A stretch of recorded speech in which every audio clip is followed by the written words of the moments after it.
Hey guys, welcome back to another video. Today we're going to be comparing my M3 Competition rear-wheel drive with this M3 Competition xDrive.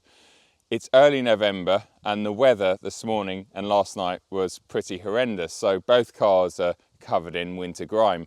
I don't have a massive production company behind me and I certainly don't have cleaning facilities, so excuse that both cars have a little bit of dirt on them.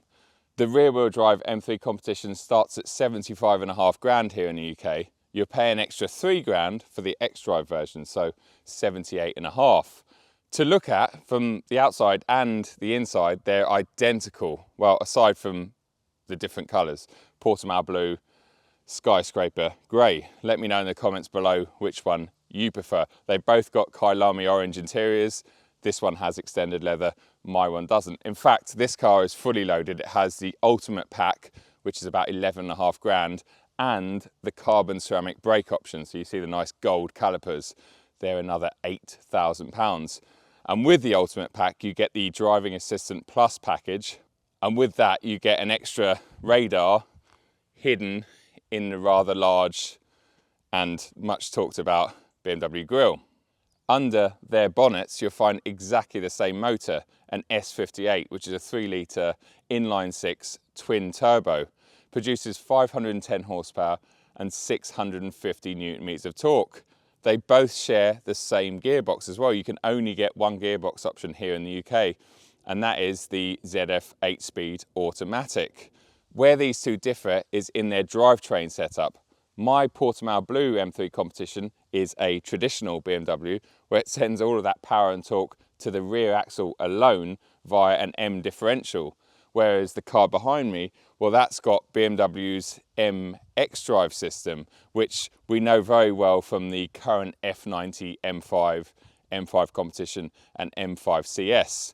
It's a rear bias system, and in fact, in this car, you can decouple the front axle altogether and turn it into this car.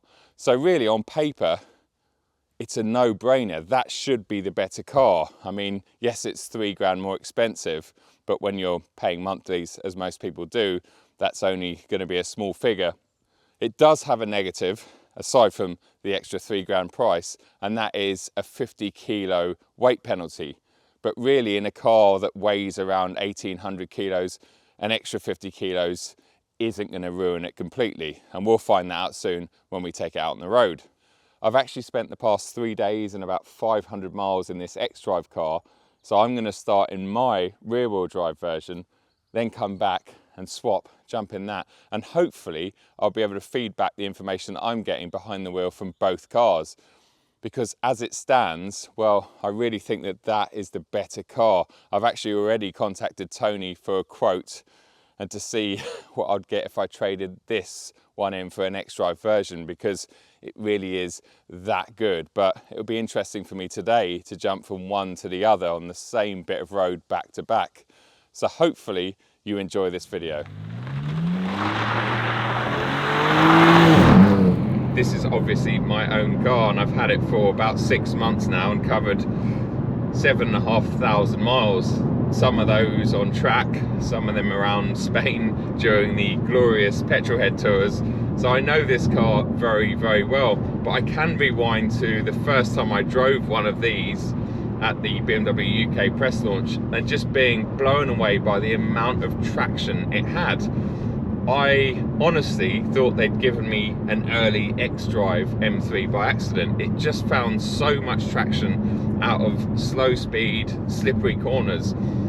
Yes, you've got 285 section rear tyres, which definitely help with the grip, but it's something they've done to the rear axle itself, the diff. They've played around with it and it just gives magical traction. Out of corners like this, you put your foot down, and yeah, there's a little bit of slip there, but that's 500 odd horsepower and over 600 newton meters of torque that it's just laying down in this cold weather. It just does such a good job. And in fact, I remember watching the Top Gear Chris Harris G80 M3 video, and even he admitted that at first, I think he said for the first couple of days, he thought he was driving around in the xDrive version. That's how much grip these cars have got. Obviously when it gets really slippery and really greasy like it was this morning, that's when the xDrive comes into play. But yeah, up until driving that xDrive car, I was scratching my head, and I think I've talked about it in many of my videos, saying I just don't understand why you would need xDrive, why you would tick that xDrive box, because this car just offers you so much grip and traction even in the UK during the winter months.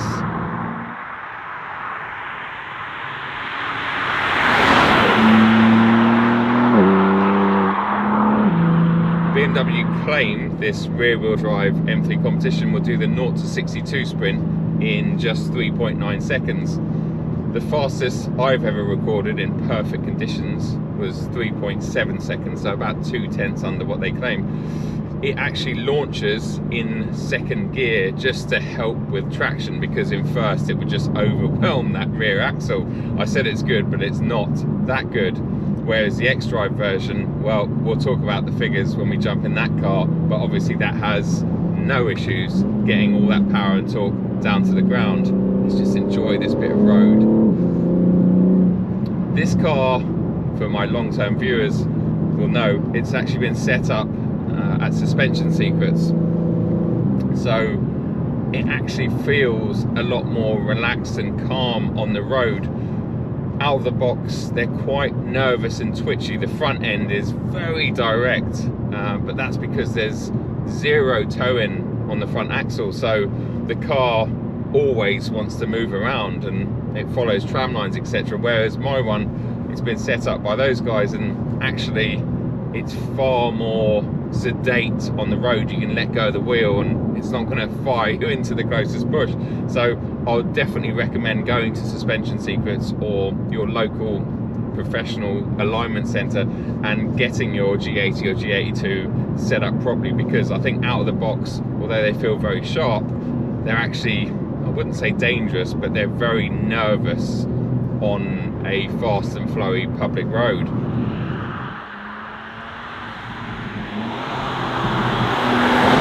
The couple of negatives that I've talked about with this car in the time that I've owned it are slight lack of steering feel and the fake sound that gets piped around the cabin. The sound is not horrendous, you learn to live with it, and let's face it, in a day and age where manufacturers are getting all these horrible stipulations and restrictions put on sound, they have to give us that back somehow, and I think BMW have done a reasonable job at that with the sound, but it's probably one of the small negatives. The other negative, as we talked about, is steering feel, and it's okay, it's just not as good as, say, the one that's in my M2 Competition. Obviously it's an E-Pass system, but the feel is not amazing. Let's just see what it's like out of here. Yes, it's still cold and it's still slippery out there. Oh, I mean, you have to have your wits about you in this car.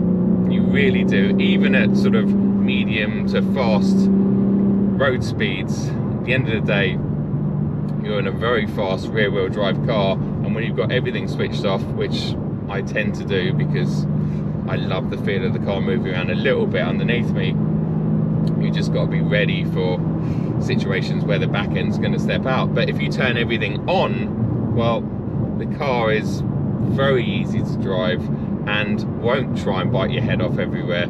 In fact, the traction control, when it's in its maximum level 10, it literally won't let you get away with anything, and it induces understeer when you accelerate hard. So if you're accelerating hard and turning into a corner, you actually get understeer instead of oversteer, which is what most people think you'd get in a rear-wheel drive car. It's only when you turn that traction down or off completely, obviously that's when the oversteer comes in.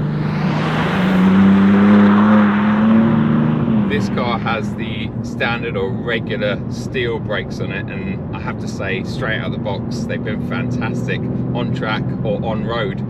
The pads don't last particularly long. I got about 5,000 miles out of my original set, but I think that's the compromise you get from brakes that have got so much feel. They must fit a slightly softer pad compound. I've now got the EBC blue stuff pads, and well, they feel every bit as good as the stock pads. Just going to be a matter of time until I can tell you how well they last, because I've only had them in for about 1,500 miles. But yeah, I can't really see or justify the extra 8 grand you'd spend on a set of the carbon ceramics, because although ultimately they'll probably be better on track over a number of laps, when it comes to replacing pads or discs on those carbon ceramics, well, I dread to think how much they would be. So to me, the carbon ceramic brake option is more of an aesthetic fitment, I guess. They do look stunning, they're really nice, and people do talk about them, but it's a lot of money to spend for people to talk about your brakes.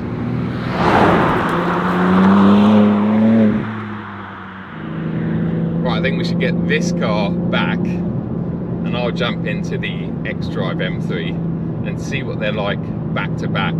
It's not very often that I really get the chance to jump out of one and into another in the same conditions on the same bit of tarmac, so it's going to be really interesting for me.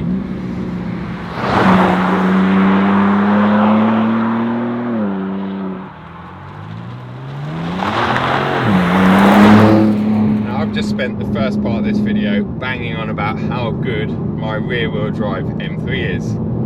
So what's the point in this xDrive version? It weighs more, it costs more, it has more drivetrain loss, meaning you're going to be paying more at the pump because it's less efficient.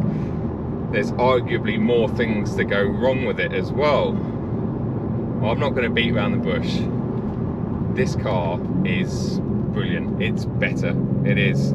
There's the conclusion. It is better. Why is it better? Well, it does everything that my car does and more. I can whack it into two-wheel drive, which gives me a rear-wheel drive M3 in a matter of seconds. If you'd seen my first drive video, I demonstrate that, and it's so easy. In fact, I've got it on my M2 button here if I want it. The main thing I wanted to find out driving these cars back to back is if this car really does lose out in comparison in any area. Do I lose any of that steering feel? And there's not loads in my car, but do I lose even more now that we've got essentially a drive shaft on the front axle? I don't think we do. It feels every bit as good as my car. This car does feel a bit more nervous on the road because, as we talked about in mine, it hasn't had its geo done. It's straight out of the box. It's a press car, so it is a little bit nervous, and I can feel it wanting to go left and right. It feels more pointy, but not as nice on the road and relaxed, but that's just down to setup. You could get that sorted and this car would feel identical to mine on the road. In terms of the way it delivers its power, well, same gearbox, same engine, so when you're on the move it feels every bit as good. And I'm sure that in gear pull it's a fraction slower because of the extra weight and that extra drivetrain loss again, but we're talking 2 or 3%. You wouldn't notice it because it's still blisteringly fast.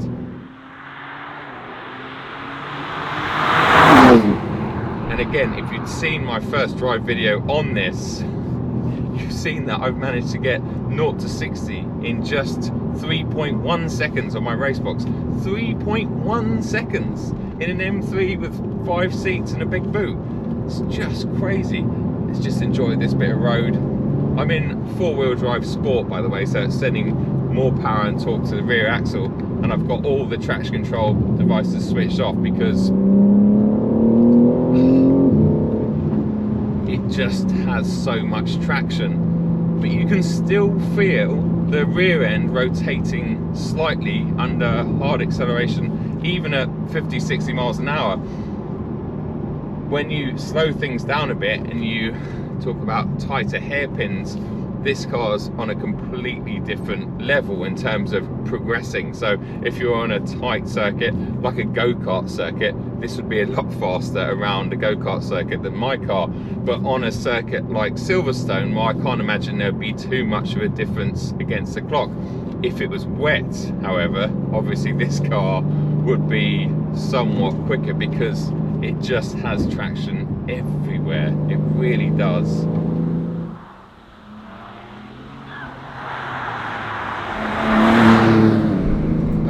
the best way to approach this comparison and come up with a conclusion is think of the negatives, the reasons why you wouldn't buy this xDrive version over the rear-wheel drive car. Well, there's the price. It's $3 more. On a PCP, that's probably going to equate to nothing, because this has probably got better residuals. And if you're buying it outright, well, you'd be talking the difference between, let's say, 85 grand and 88 grand for decent spec cars. So again, next to nothing. There's the 50 kilo weight penalty. But as we talked about, well, I can't feel that. I really can't. And due to the added grip and propulsion this car has, it arguably sometimes feels a bit lighter, even though it's the same power plant that's pulling around more weight.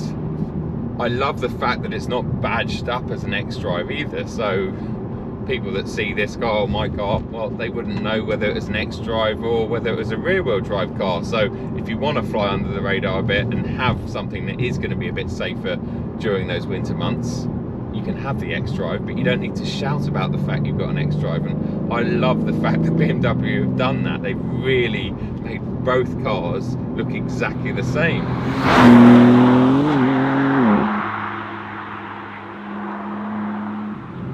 And I guess the last bit of my argument as to why this xDrive is better, if you're a real BMW M purist and you're still sitting there thinking, no, it should be a rear-wheel drive car. Well, I just hit my M2 preset button and I'm left with a rear-wheel drive M3 Competition, exactly the same as I've got parked down the road. So if I want to put my foot down and get the rear wheel spinning,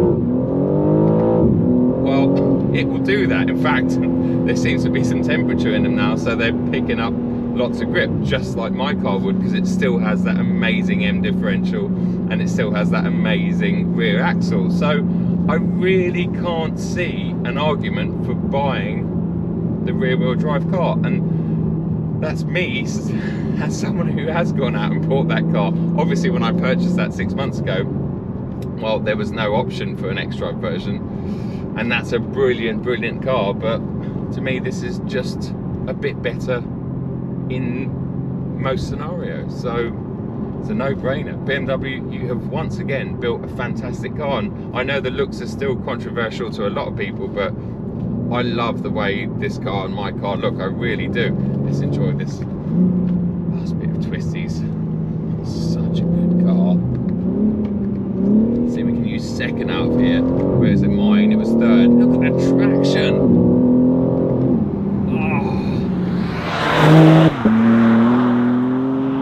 I have to say a massive well done to BMW for building yet another brilliant M car. This really hasn't disappointed. I love the F90 M5 and M5 Competition, but this is far more capable on track, and now you've kind of got the best of both worlds. A better driving position as well in this compared to the M5 Comp, and actually a better ride quality when you knock it back into comfort. It's an easier car to live with, and you'll probably find the interior and the boot space isn't much smaller, because the current 3 Series is a rather large car. It's definitely not the 3 Series of old, but what a car, what a fantastic bit of kit. I really am going to have to talk to Tony seriously about looking at buying one of these. Oh, it just has so much propulsion.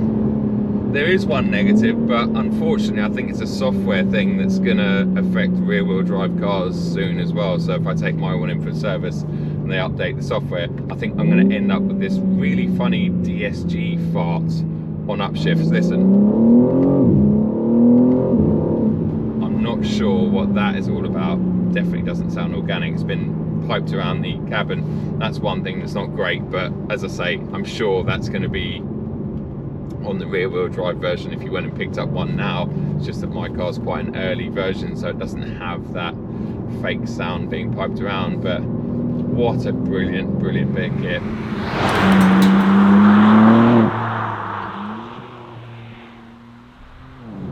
Just want to say a massive shout out and thanks to my good buddy Andy for helping me film today. Obviously I couldn't drive both cars down to my favourite road, so he was behind the wheel of this xDrive for most of the day. And a massive thanks to all of you for the support and watching this video. So please leave any comments and questions below, and I'll see you at the next video very, very soon. Cheers.